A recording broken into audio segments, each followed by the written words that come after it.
दोस्तों, आप सभी का स्वागत है हमारे इस नए कार्यक्रम में। मैं निखिल सबलानिया प्रस्तुत कर रहा हूँ भारत के एक महान सपूत lieutenant general JFR Jacob, Jack Frederick Rafael Jacob के जीवन के ऊपर दूसरा कार्यक्रम।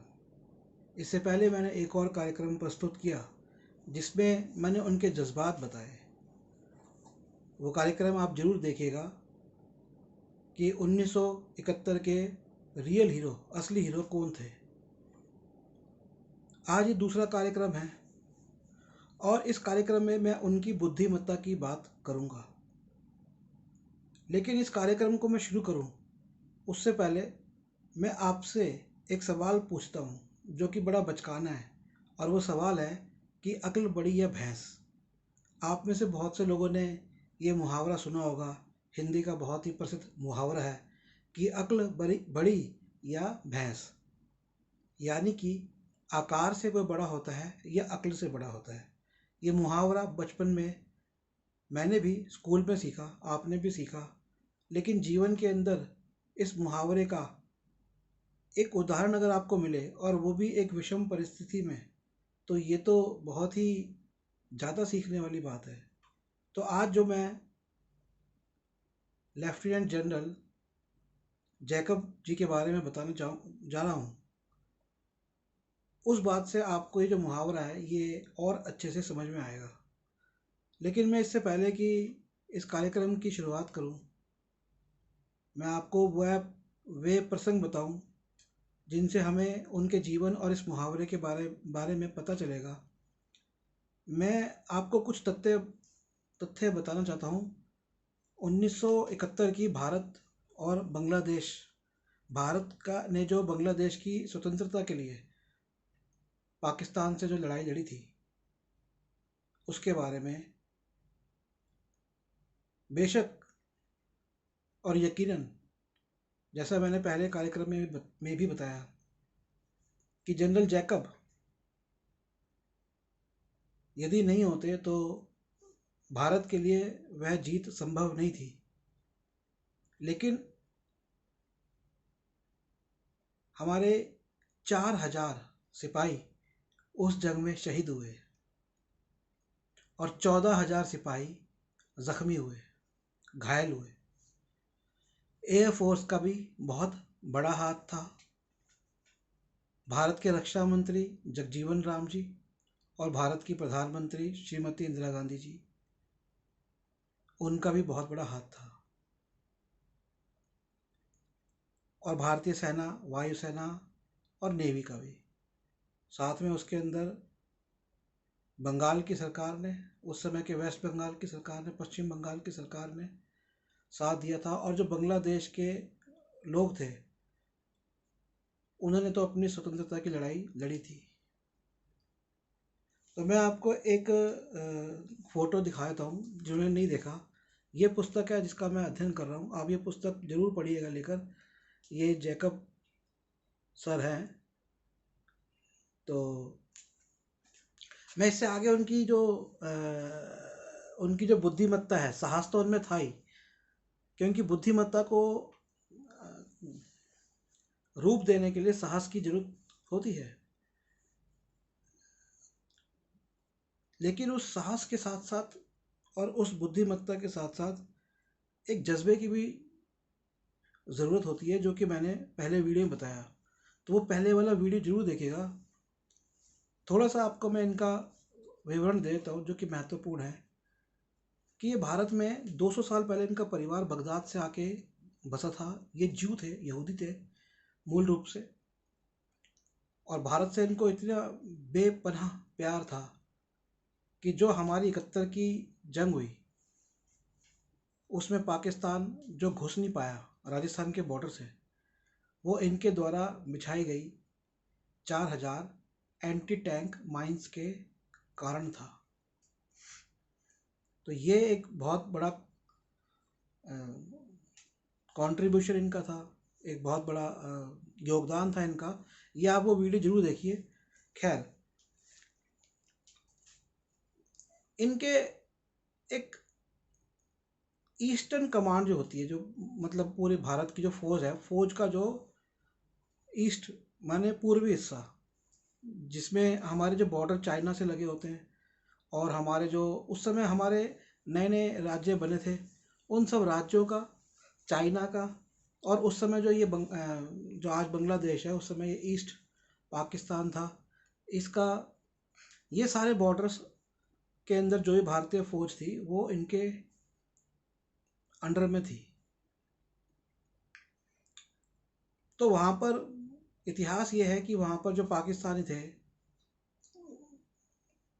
पाकिस्तान में जो चुनाव हुआ उस पर जिस पार्टी को बहुमत मिला, वो पार्टी ये बांग्लादेश वाली पार्टी थी, ईस्ट पाकिस्तान की। लेकिन वो वेस्ट पाकिस्तान वाले मान नहीं रहे थे, तो उन पे अत्याचार हुए।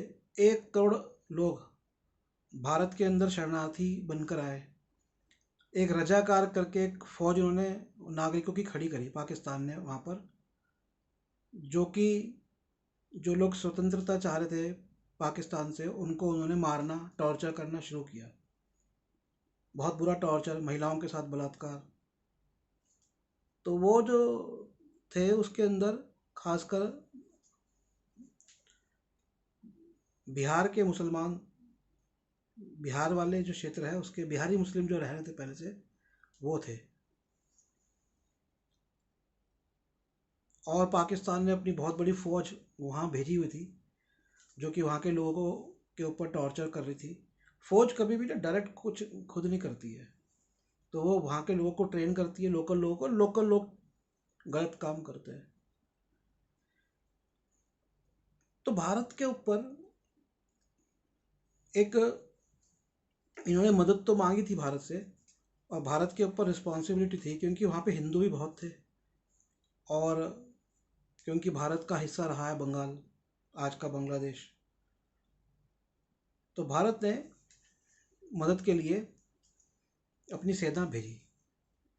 तो था ये कि जाएंगे और पाकिस्तान से उसको छुड़ाएंगे, और उसको छुड़ा के फिर स्वतंत्रता कराएंगे। लेकिन पाकिस्तान तो बहुत तेज़ देश है। जब भारत ने अपनी सेना वहाँ भेजी और पाकिस्तान को इसका पता लगा, तो पाकिस्तान ने एक तो संयुक्त राज्य संघ में, संयुक्त राष्ट्र संघ, यूनाइटेड नेशंस में एक इसके खिलाफ वो बात लेकर आया, एक प्रस्ताव लेकर आया कि भारत अपनी सेना को निकाल ले वहाँ से। उधर से अमेरिका की पूरी नज़र थी, और यहाँ तक कि अमेरिका ने किसी क्षेत्र में अपने युद्ध वाले जो जहाज़ है वो भी वहाँ पर उनके आ गए थे। मतलब इंदिरा गांधी जी भी काफ़ी परेशानी में थी। तो सबसे पहले जो इनकी बुद्धिमत्ता को नज़र आती है, तो वो ये कि सबसे पहले इनको सरकार ने बोला, भारत सरकार ने, कि आप अप्रैल में, मार्च में इनसे बात हुई कि आप अप्रैल में, मतलब 1 डेढ़ महीने में इनको ट्रेंड कर लो, वहाँ के लोगों को, और ट्रेन करके फिर आगे जो अपना ऑपरेशन है वो शुरू करो। तो यहाँ पर जिसे कहते हैं ना कि अक्ल, तो देखिए यहाँ पे इन्होंने अक्ल लगाई, और इन्होंने बोला कि भाई अभी तो बारिश आने वाली है, और इतनी जल्दी मानसून आ जाएगा, और दलदली एरिया है, और हमारे पास जो है ना, हमारी जो सेना है, क्योंकि वो आप देखते हैं नॉर्थ ईस्ट में चाइना वगैरह जितनी भी है सब पहाड़ी एरिया, तो हमारी जो सेना है वो माउंटेन वाली है, पहाड़ी वाली है। ये रेत, यहाँ पर इतनी 5 तो वहाँ नदियाँ हैं, दलदल हैं, तो वो सारे इक्विपमेंट हमारे पास नहीं है, वो सब हमें चाहिए। दूसरा, इनको ट्रेड इतनी जल्दी नहीं कर सकते। तो इन्होंने टाइम लिया और मानसून निकला, और 5 या 6 महीने बाद फिर ऑपरेशन शुरू हुआ। तो पहले तो इन्होंने ये समझदारी दिखाई। अब दूसरा, एक बहुत बड़ा डिसीजन था कि बहुत कम समय था, प्रेशर बहुत था, जैसे मैंने बताया अंतर्राष्ट्रीय दबाव लगभग बन रहा था। अमेरिका नहीं चाहता था कि भारत इस तरह से पाकिस्तान को तोड़ दे, क्योंकि पाकिस्तान असल में ये अमेरिका और इंग्लैंड, जो पुराने जो समाज साम्राज्यवादी लोग थे यूरोप के, उनके द्वारा खड़ा किया हुआ देश है। ये उनके मतलब का देश है, उनके मतलब उल्लू सीधे होते हैं इससे। तो ये लोग नहीं चाहते थे कि ये टूटे। तो उनका पूरा दबाव था, अगर हो सकता है कि वो मतलब वो भारत पे हमला भी कर देते अगर पाकिस्तान डिमांड करता तो। ये स्थिति थी। तो समय कम था, प्रेशर बहुत था, और एक नई तरह की ज़मीन थी भारतीय सेना के लिए। तो इनको ये ऑर्डर मिले, तो इन्होंने क्या किया, इन्होंने पहले तो जैसे मैंने आपको बताया कि थोड़ा समय मांगा ताकि मानसून निकल जाए, क्योंकि उस एरिया में बारिश बहुत होती है। फिर इन्होंने चीन के आसपास की जो सेना थी वो बुला ली। हालांकि भारत सरकार को ये अंदेशा था कि चीन अटैक ना कर दे, लेकिन इनकी अपनी एस्टीमेट थी, उनके पास अपनी इंटेलिजेंस ही होती है, क्योंकि वो उस एरिया की कमान उनके हाथ में थी। तो उन्होंने चीन से के बॉर्डर्स के आसपास की काफ़ी जो सेना थी वो अपने मिशन में शामिल कर ली। तो ये इनका दूसरा बुद्धिमत्ता पूर्वक किया हुआ काम था, जो कि विरुद्ध था सरकार के जो निर्णय था उसके विरुद्ध था। और सरकार ने कहा कि चलो जो आप कर रहे हो आप करो, क्योंकि अल्टीमेटली जंग तो उन्होंने लड़नी है, उन्हीं की कमांड में लड़नी थी। ये इनका दूसरा बुद्धिमत्ता पूर्वक किया हुआ काम हुआ। तीसरा इन्होंने क्या किया, फिर इनको जो मानेक शाह थे, जो उस समय चीफ ऑफ आर्मी स्टाफ थे, भारतीय सेना के प्रमुख थे, तो उन्होंने इनको बोला कि आप जो है ना, पहले छोटे छोटे जो शहर है ना उनको पाकिस्तान की सेना से आज़ाद करवाओ। तो उसमें खुलना करके कोई जगह थी, मतलब छोटे शहर थे जो कि पाकिस्तान की सेना ने कब्जे किए हुए थे। और फिर आप ढाका की तरफ बढ़ना, जो कि उस क्षेत्र वाले बंगाल की, या कहो कि बाद में हम जो बांग्लादेश की देखते हैं कि वो ढाका जो है ना वो पुराना प्रमुख क्षेत्र है भारत का, या बंगाल का कहें, तो वो उसको फिर अब बाद में जाना।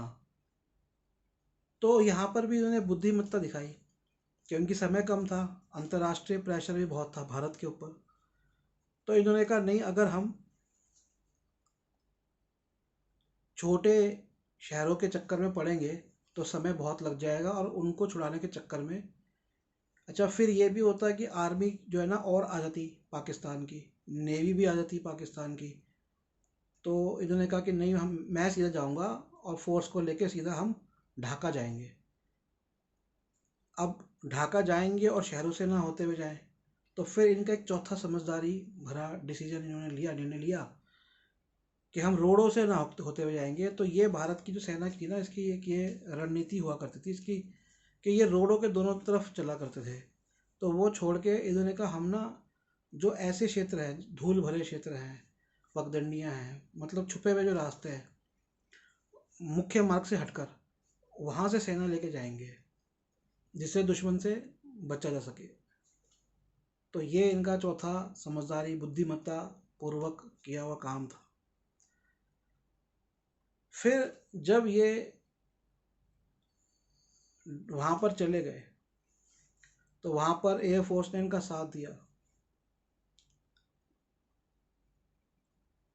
उससे पहले, इन सबसे पहले, इन सबके बीच एक ऐसा समय था जब बांग्लादेश के सारे नेता कलकत्ता में उपस्थित हुए।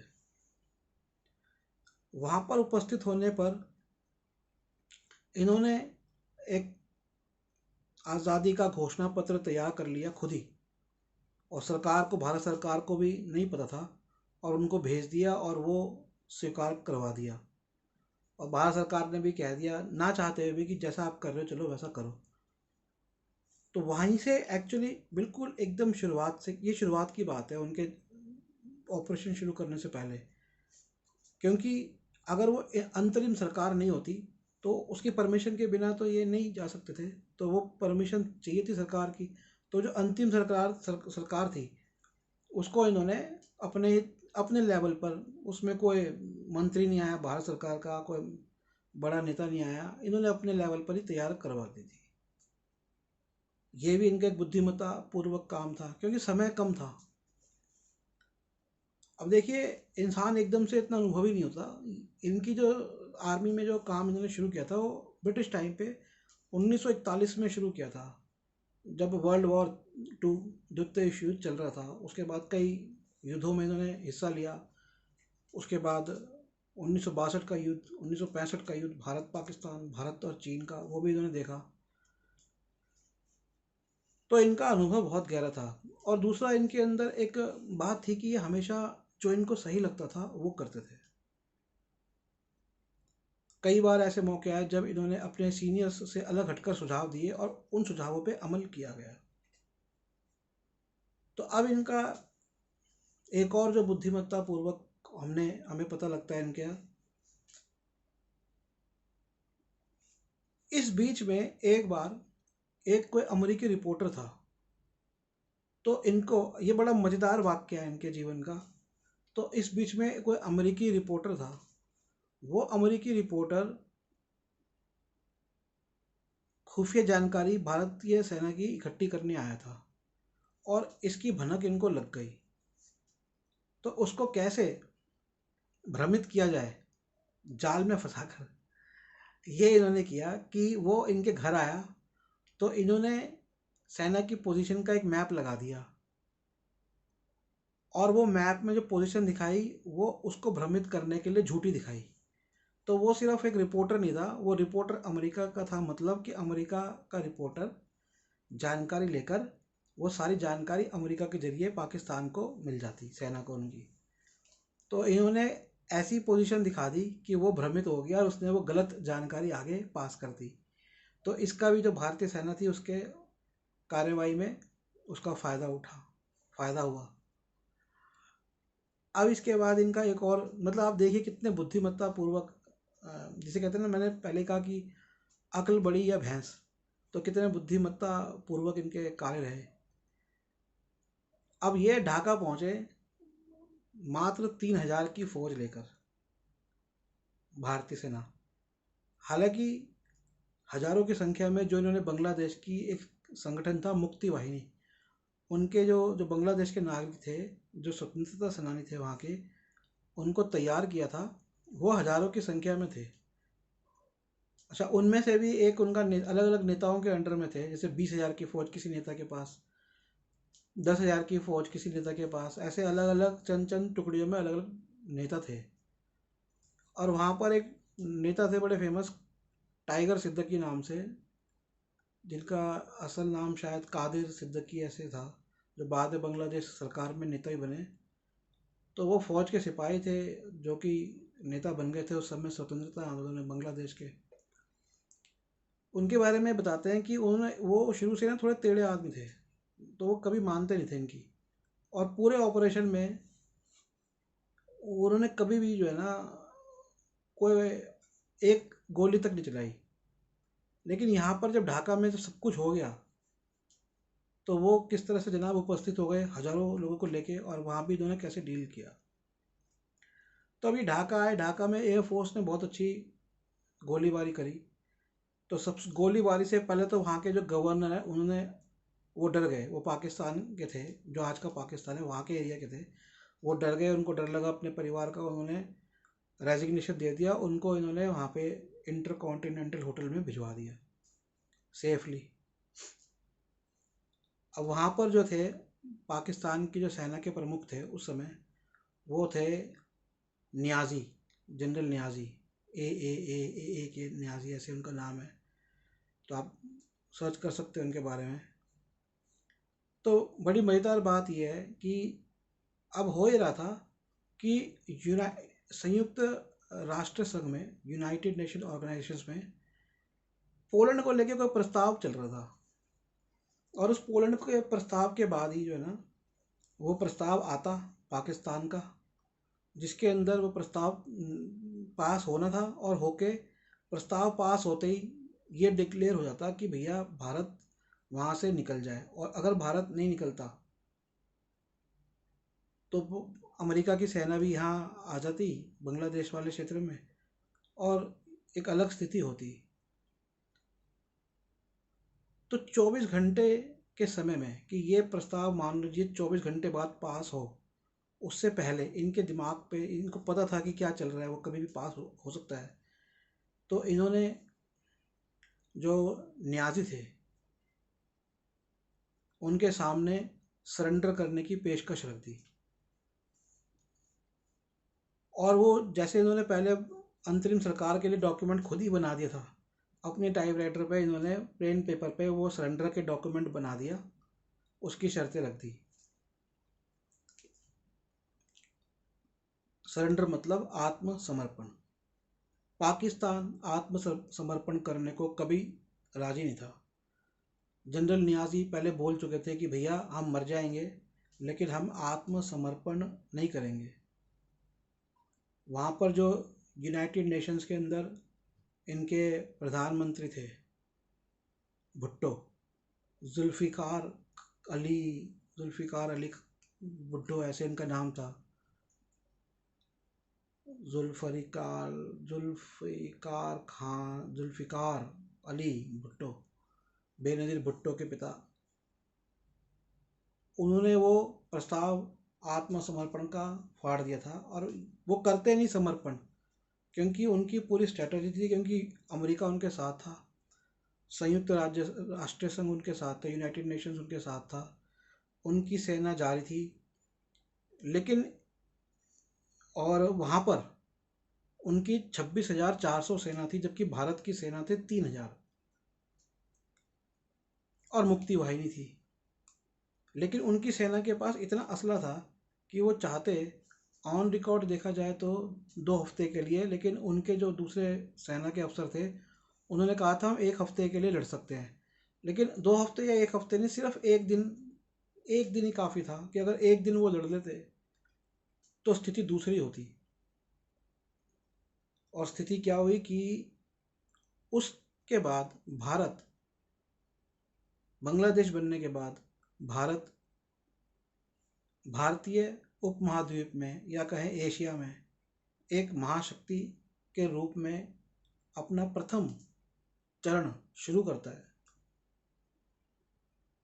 तो हुआ यूं कि इन दबाव वाली स्थितियों में, कि जब 3,000 फोर्स सिर्फ भारतीय सेना की वहाँ पर थी और मुक्ति वाहिनी जो थी उसके तो हजारों लाखों लोग थे, हजारों तो सेना थी और उनके समर्थक, उनका डर ज़्यादा था कि वो लोग अगर चाहते तो वो लोग मार सकते थे पाकिस्तानी अफसरों को, पाकिस्तानी सैनिकों को। हालांकि पाकिस्तानी सैनिक ट्रेंड थे तो इतना आसान भी नहीं होता, पर बात यह है कि इन सब के अंदर एक दिन ऐसे निकल जाता और स्थिति उलट हो जाती। लेकिन इनकी बुद्धि ने एक ऐसा इतिहास रच दिया, जो इतिहास भारत के, इस आधुनिक, इस भारत के स्वर्णिम अक्षरों में लिखे जाने वाला इतिहास इन्होंने लिख दिया।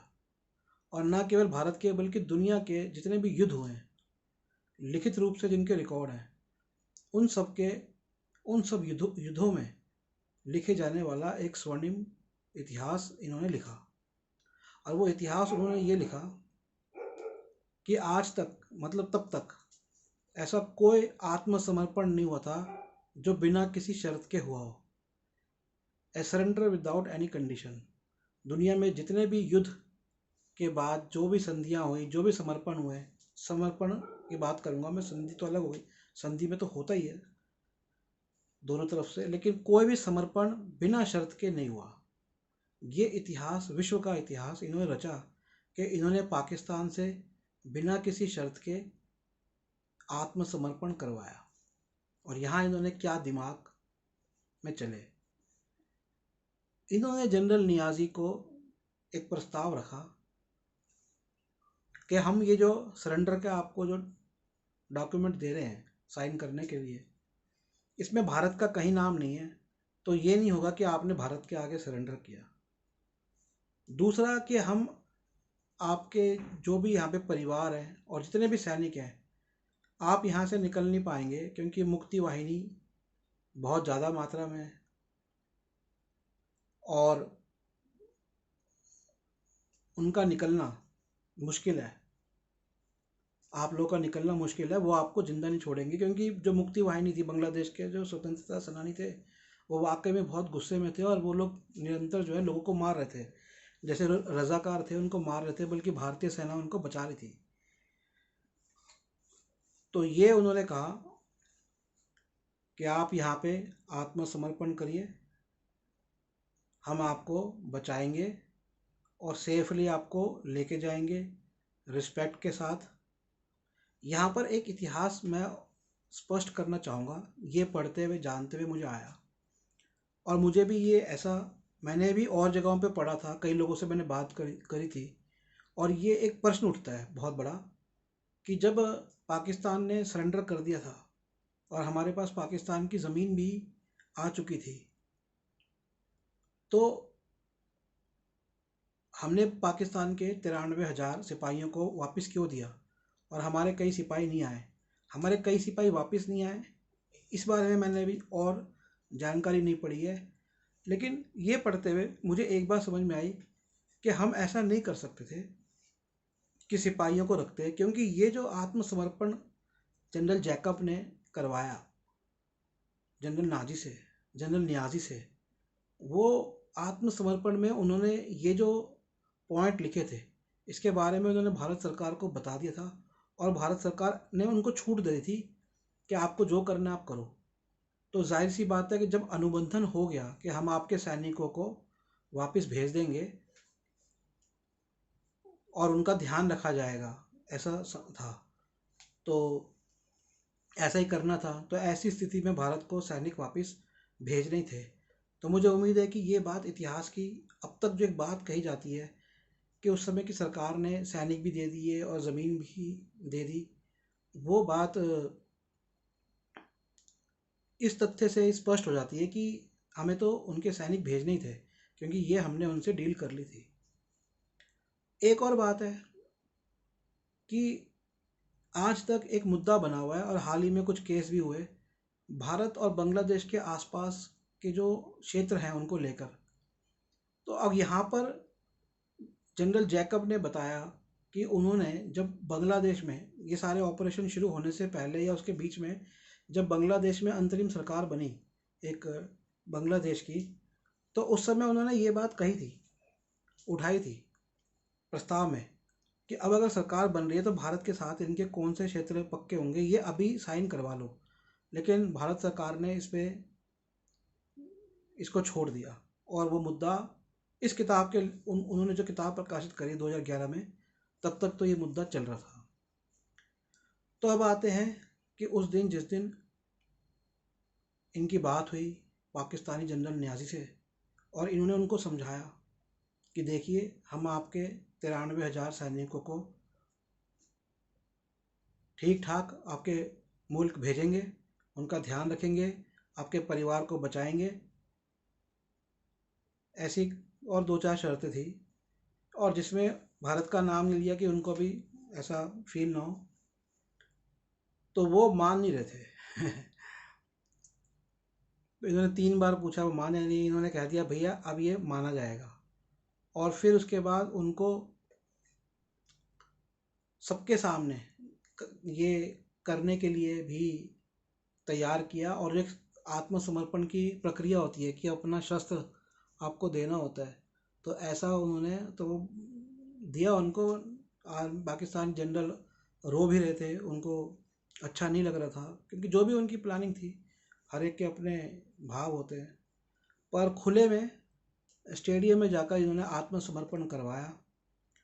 लेकिन वहाँ पर एक चीज़ थी कि इन्होंने बताई कि देखिए अक्ल हर कोई लगाता है, तो इन्होंने जो अक्ल लगाई, तो जैसा मैंने बताया कि इस तरह का समर्पण दुनिया के इतिहास में कहीं नहीं हुआ कि बगैर शर्त समर्पण, मतलब भारत ने उन जो ये समर्पण किया, अनकंडीशनल किया, अनकंडीशनल किया कि भारत को कुछ देना नहीं पड़ा, सिर्फ उनके सिपाहियों को ठीक ठाक पहुंचाना पड़ा। असल में तो उनका कंट्री हटा उनसे, तो उसका कोई मुआवजा बनता है, फिर मिलिट्री ऑपरेशन होते हैं उसका मुआवजा बनता है, वो सब कुछ नहीं हुआ, क्योंकि उनके 93,000, और उनको भी लगा कि जो हमारे 93,000 सिपाही हैं उनकी जान की कीमत ज़्यादा है। हालांकि ये उनका क्लेम है कि उनकी सेना आ जाती है, लेकिन मैंने कुछ पाकिस्तानी प्रोग्राम्स देखे हैं जिसमें मेरे को ये पता लगा कि असल में उनकी सेना वाकई में बहुत पिछड़ गई थी।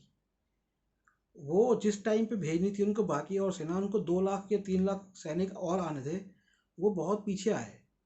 एग्जैक्ट नंबर्स मुझे इतना याद नहीं है, लेकिन 2 लाख तक का मुझे याद है। अगर वो आ जाते तो शायद उनका पलड़ा पलट जाता। लेकिन वैसे भी अगर एक दिन और हो जाता पास, क्योंकि एक दिन बाद तो रेजोल्यूशन पास हो ही जाता, 24 घंटे में ही एक्चुअली पलड़ा पलट जाता। लेकिन ये हमारे जनरल साहब, इनकी बुद्धिमत्ता के कारण हुआ कि हमने पाकिस्तान का आत्मसमर्पण कराया। General Jack Frederick Rafael Jacob ji की बुद्धिमत्ता के कारण हुआ। और उस बीच एक घटना और घटी कि जो मैंने आपको बताया, एक बांग्लादेशी नेता थे, टाइगर सिद्दीकी नाम से प्रसिद्ध थे। जब ये जनरल नियाजी को लेकर जा रहे थे आत्मसमर्पण के लिए, तो वो अपने हजारों समर्थकों के साथ आ गए और वहाँ पर जनरल जैकब ने उनको ज़बरदस्ती मना मनू के साइड किया और जनरल नियाजी की जान बचाई। अन्यथा हजारों लोग गुस्से में, क्योंकि स्वतंत्रता संग्राम के आंदोलन होते हैं, बहुत गुस्से में लोग होते हैं, तो जनरल नियाजी जो पाकिस्तानी जनरल थे उनकी उनकी जान जा सकती थी, वो भी इन्होंने बचाई।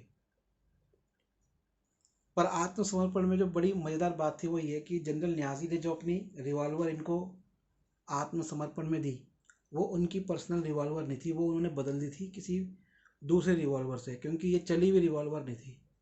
तो खैर उन्होंने भी अपनी अक्ल लगाई। पर उनके जीवन को पढ़ते हुए, जैकब साहब के जीवन को पढ़ते हुए, मुझे एक बात बड़ी दुख भरी लगी कि इतना कुछ हो जाने के बाद भी भारत सरकार ने एक, मैं आपको थोड़ा सा बता देता हूँ कि जो इसका इतिहास लिखा, जब भारत सरकार ने 1971 के युद्ध का, तो उसके अंदर पहले तो इनसे मुलाकात नहीं करी इतिहास लिखने वालों ने, जो गवर्नमेंट की कमेटी बैठी होगी। फिर एक थे इंदर गिल, इंदर गिल ने इनको इनका बोला कि भाई आप जाओ उनसे मिलो। वो लोग इनसे मिले, लेकिन इनसे मिलने के बाद भी उन्होंने इनका इतिहास छोड़ दिया, इनका जो कंट्रीब्यूशन था उसको हटा दिया।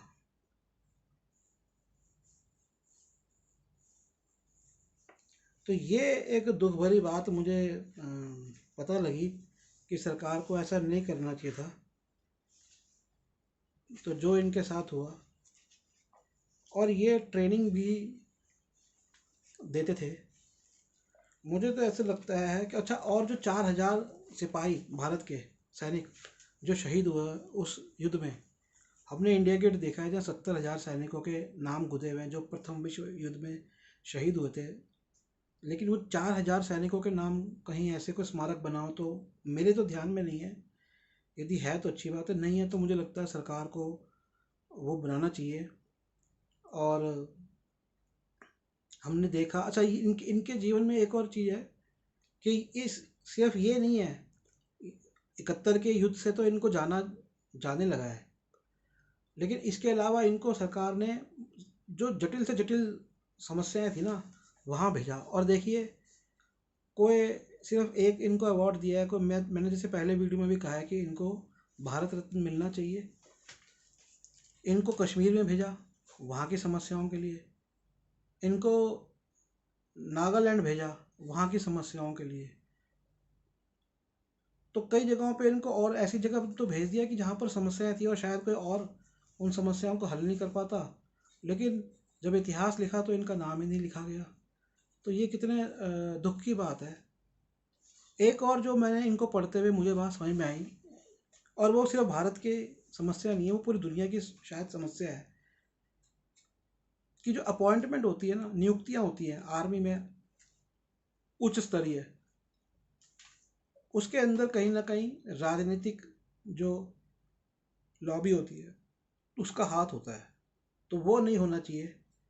इससे होता ही है कि जिसकी, जैसे इन्होंने भी कुछ अफसरों के बारे में बताया कि जो लोग राजनीतिक समूह से जुड़े हुए अफसर होते हैं वो किसी की एक तो बात नहीं मानते, दूसरा काबिलियत का, उनके मेरिट का उनका समस्या होता है कि उनमें काबिलियत ना भी हो तो भी वो अफसर बन जाते हैं। एक और समस्या है कि बहुत से अफसर ना रिटायरमेंट के बाद चाहते हैं कि उनका कोई और करियर हो, जैसे कहीं पे एम्बेसडर लग जाए, कहीं पे गवर्नर लगे। तो वो चापलूसी करते हैं सरकार की। और जो चापलूस होगा अफसर, वो युद्ध की स्थिति के अंदर या जटिल स्थिति के अंदर चापलूसी ज़्यादा करेगा, हाँ और जी हजूरी करेगा, वो सही फैसले नहीं लेगा।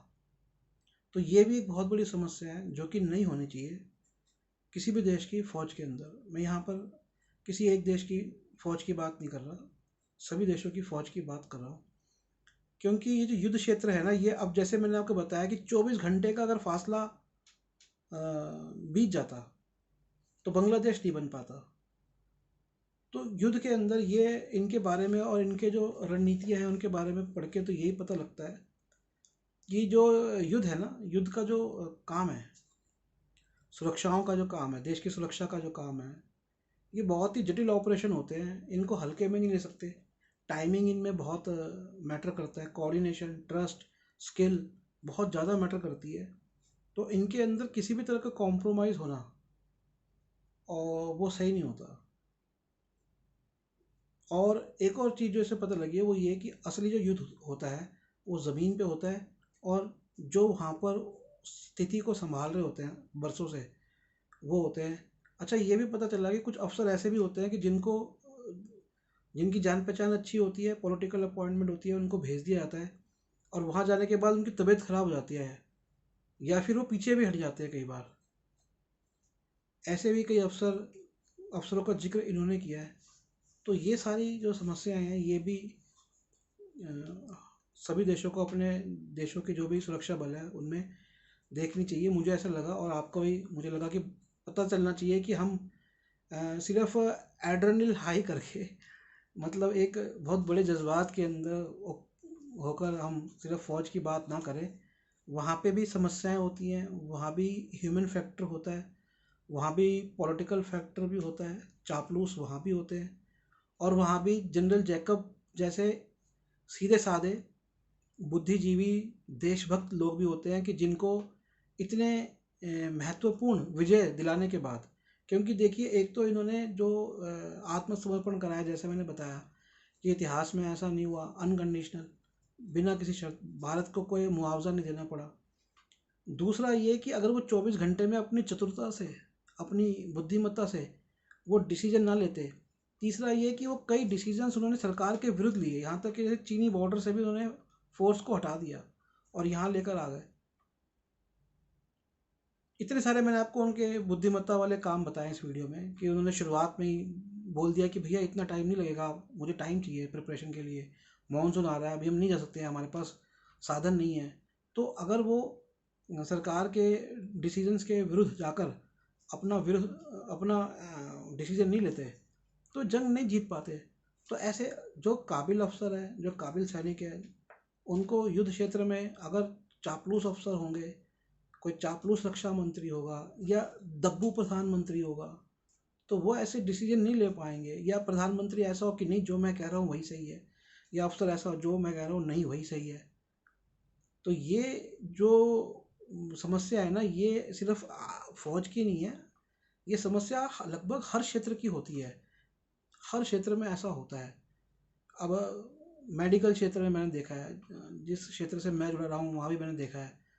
तो कॉन्फिडेंट लोग जो होते हैं और उनको इनोसेंट लोग जो होते हैं, सीधे साधे लोग हैं, जनरल जेकब जैसे जो सिर्फ लड़ रहे हैं अपनी ज़मीन के लिए, अपने देश के लिए, उनको एक रिवॉर्ड सिस्टम भी अच्छे सा मिलना चाहिए। मतलब आप सोचिए अगर यही जनरल जैकब होते और भारत की जगह अगर ये पाकिस्तान के लिए ऐसा युद्ध जीतते तो पाकिस्तान उनको कहाँ सिर माथे पर बिठाता। ये तो हमारी, हम युद्ध जीत गए, बेशक हम युद्ध जीत गए सैन्य स्तर पर, लेकिन सच बताऊं तो नैतिकता का युद्ध हम हार गए। ये हमारी नैतिकता और देशभक्ति का युद्ध हम हारे हैं। क्योंकि नैतिकता ये कहती है कि जिस इंसान का इतना पूरा, जिसने पूरी कमांड संभाली है शुरू से आखिर तक, उस इंसान को तो आपको सिर माथे पे बिठाना चाहिए था। कम से कम भारत के हर क्षेत्र में उनकी, और मैं तो कहता हूँ ऐसे जितने भी हमारे फौज के, नेवी के, आर्मी के, एयरफोर्स के अफसर हुए जिनका कंट्रीब्यूशन रहा है, उनकी सबकी उनकी मूर्तियाँ लगाइए, उनके नामों के ऊपर आप स्कूलों के नाम रखिए, उनके नामों पे आप सड़कों के नाम रखिए। मुझे याद है मैं जिस स्कूल में पढ़ता था वहाँ पर एक बार एक शहीद हुए थे, तो उनके पिताजी आए थे, शहीद जो हुए थे भारतीय सेना के अफसर, उनका नाम था, आई थिंक मेजर थे वो, मेजर अश्वनी कनव। पश्चिम बिहार में तो उन्होंने एक नाम रखा था, तो हमें पता लगा।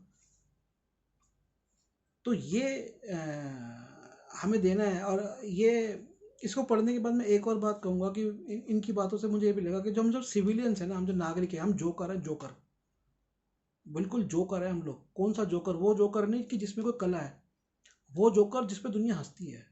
हम नागरिक लोग, सिविलियन लोग एक जोकर के समान है।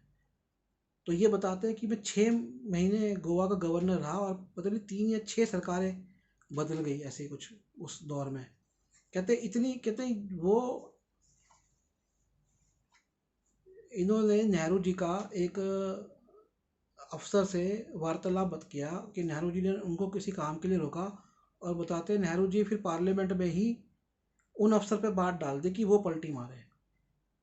तो हमारे जो, जब इनको पढ़ के मुझे ये लगा इनके नज़रिए से कि जो राजनीतिज्ञ है ना, राजनीतिज्ञ है, हम नागरिक तो जोकर है, वो राजनीतिज्ञ तो थाली का बैंगन।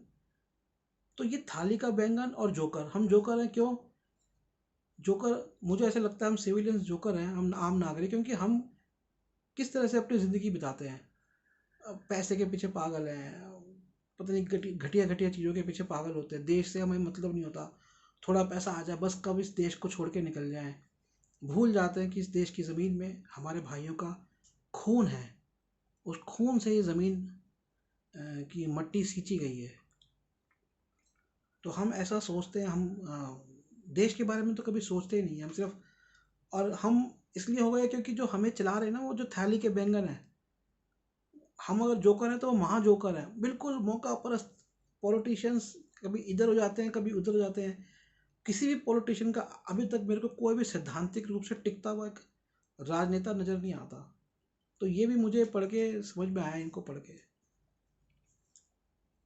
तो ये थे lieutenant general JFR Jacob, Jack Frederick Rafael Jacob. कहीं पे इनका नाम जैक फराज राफेल जैकब भी मैंने पढ़ा था, तो मैंने वो ही पिछले कार्यक्रम में वो बोला है। लेकिन जो बांग्लादेश ने इनको देखिए, बांग्लादेश ने इनको बहुत बड़ा सम्मान दिया, और उन्होंने जो इनका डॉक्यूमेंट है उसमें उन्होंने फेडरिक जैकब ऐसे लिखा। खैर, हमारे लिए तो जनरल जैकब रहेंगे रहेंगे। ये आधुनिक भारत के एक नायक हैं, और मुझे उम्मीद है कि ये नायक भारत के हर पाठ्यक्रम में किसी न किसी, हमारे स्कूलों में हमें अपनी किताबें बदलनी चाहिए।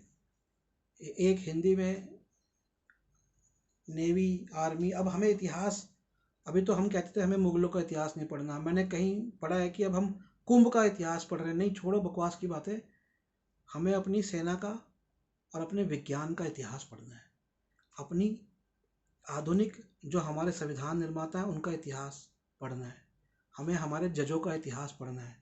ये आधुनिकीकरण हमें करना है, इसके ऊपर ध्यान दीजिए।